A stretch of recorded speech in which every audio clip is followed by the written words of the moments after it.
Baik, bismillahirrahmanirrahim. Assalamualaikum warahmatullahi wabarakatuh. Sebelumnya perkenalkan, nama saya Ranggidi Proyega dengan NIM 2206003110075. Di sini saya ingin mempresentasikan mengenai cara untuk mendeteksi logam berat merkuri atau Hg pada air dan ikan pasca pertambangan EMASA. Di sini saya mengambil dari salah satu jurnal dan saya review, kemudian saya jelaskan kembali untuk tugas kimia analisis bahan pangan dan industri. Baik, yang pertama adalah latar belakangnya.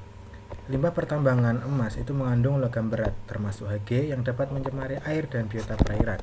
Hg sangat mudah sekali terakumulasi, bahaya toksik terutama pada ikan yang dikonsumsi oleh masyarakat total.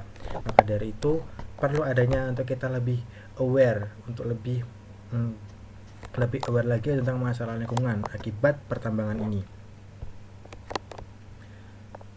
Yang kedua adalah tujuan. Tujuan dari penelitian tersebut adalah yang pertama untuk mengukur kadar Hg pada air sungai Barito pasca pertambangan.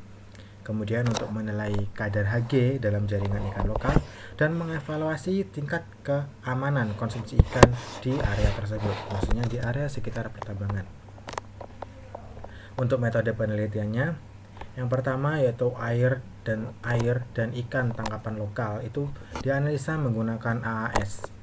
Kemudian untuk airnya itu mengikuti standar baku mutu dari peraturan Republik Indonesia nomor 82 tahun 2001 tentang kadar Hg, yaitu maksimal kurang dari sama dengan 0,001 mg per liter.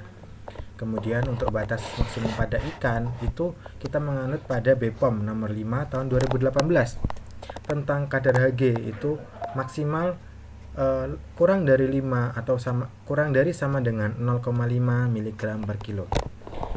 Setelah itu data-data yang didapat dari hasil analisa tersebut dikumpulkan kemudian diolah untuk kemudian dianalisa mengenai kelayakan ikan tersebut untuk dikonsumsi.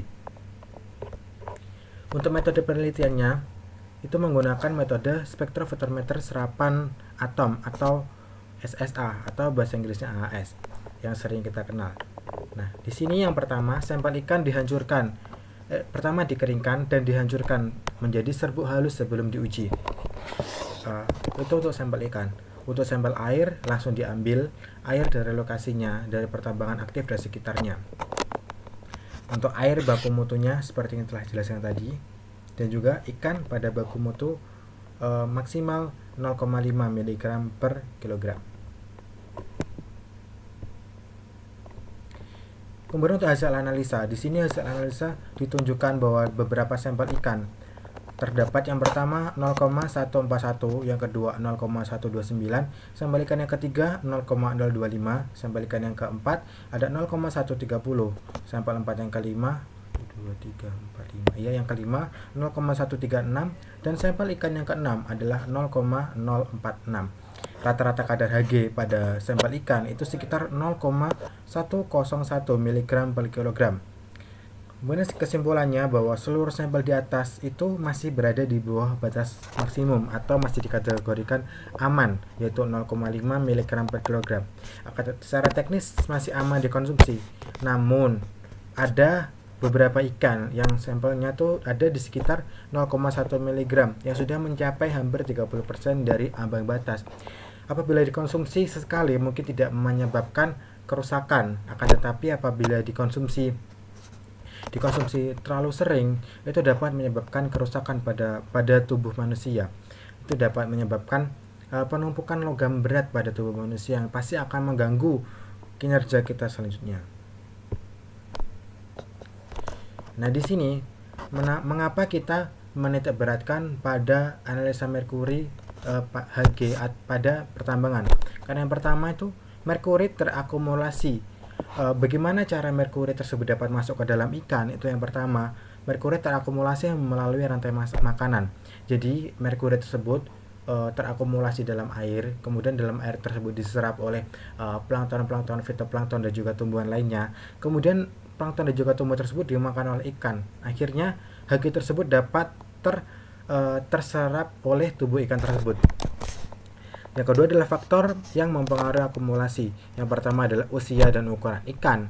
lokasi penangkapan, kedekatan dengan sumber limbah tambang, dan hasil yang mendekati ambang batas menunjukkan perlu adanya perhatian meskipun belum kritis. Usia dan ukuran ikan itu sangat berpengaruh terhadap akumulasi logam Hg.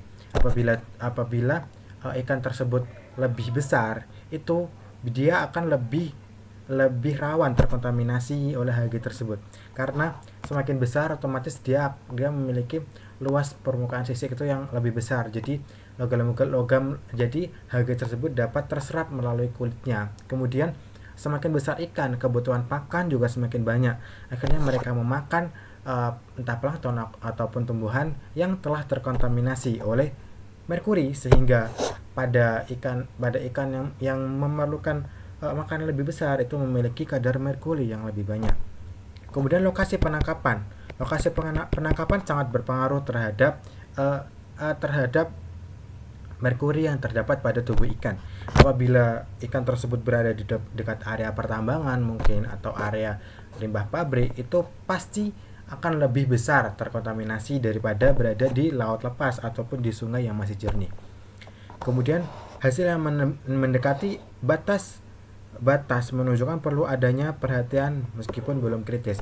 Ikan-ikan yang telah diteliti tadi itu memiliki ada beberapa ikan yang mendekati 30% ambang batas, dan itu memerlukan adanya perhatian khusus meskipun belum berada pada titik kritis. Akan tetapi apabila dikonsumsi dalam jangka panjang dan juga jumlah yang besar, itu akan terjadi penumpukan dalam tubuh kita yang pasti juga akan mengganggu kesehatan kita nantinya.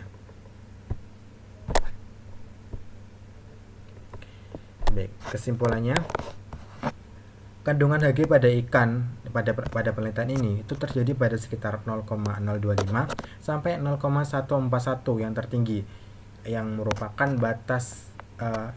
batasnya adalah 0,5 mg per kilogram. Masih berada di bawah ambang batas, akan tetapi 30% dari ambang batas, dan itu sudah cukup banyak untuk kisaran ikan konsumsi. Untuk semuanya itu berada di bawah standar aman, yaitu 0,5 mg per kilogram. Itu adalah aturan dari BPOM. Tetapi terdeteksi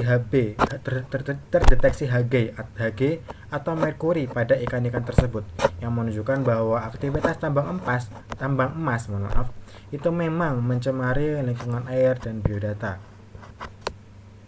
laut maksudnya. Biodata. Kemudian yang terakhir, penting dilakukan mentoring berkala dan pengelolaan limbah tambang, karena sudah jelas terbukti bahwa limbah tambang tadi mempengaruhi biota dalam air, terkhususnya ikan yang diteliti pada penelitian ini. Maka penting dilakukan monitoring berkala dan pengelolaan limbah tambang. Bisa dilakukan sistem AMDAL atau mungkin sistem perencanaan pembuangan limbah yang lebih terkonstruktif lagi untuk mencegah terjadinya pencemaran lingkungan akibat limbah-limbah tambang tersebut. Baik, sekian presentasi dari saya. Mohon maaf apabila terdapat kesalahan maupun miss di sini. Saya mohon maaf sekali. Sekian dari saya, Rangga Diporega, NIM 2206031110075. Sekian, wassalamualaikum warahmatullahi wabarakatuh.